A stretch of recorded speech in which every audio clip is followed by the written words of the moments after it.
une énième réunion décisionnelle entre le ministre du Travail et plusieurs responsables administratifs de SATRAM, entre autres le directeur des affaires financières, le directeur des ressources humaines et le responsable juridique, mais aussi des acteurs syndicaux de cette société.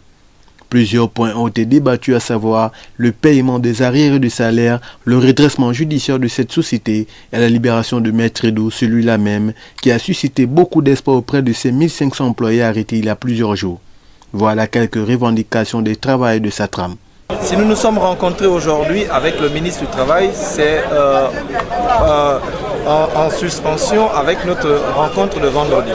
Le vendredi de la semaine dernière, lorsque le ministre du Travail arrivait pour s'enquérir de la situation, après de nombreux échanges, nous lui avons dit que concernant la situation de SATRAM, s'il faut seulement parler des états de salaire, ce sera ignorer, sinon sous-évaluer la situation que subissent les employés de SATRAM. C'est comme ça que nous allons dire que dans le règlement du problème de SATRAM, nous avions trouvé déjà notre médicament.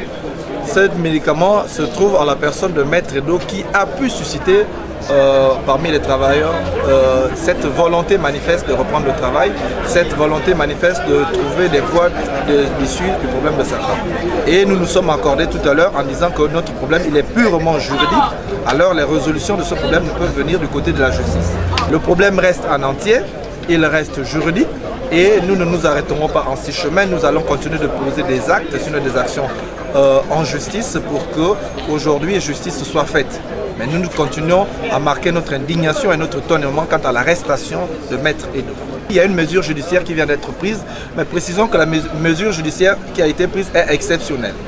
Il semblerait qu'après l'arrestation de Maître Edo, le directeur administratif et financier ait saisi le tribunal de Port-Gentil afin du paiement de salaire et tout en expliquant tous les aléas qui vont avec aujourd'hui parce que nous sommes à 14 mois d'impayé de salaire. C'est ainsi que le tribunal ne pouvait rester insensible, s'est prononcé. Mais la décision de justice qui a été rendue fait de DAF, demande au DAF d'exécuter seulement les états de salaire laissés par le syndic. Il n'a aucune autre mission à part l'exécution du travail déjà parachevé par le syndic.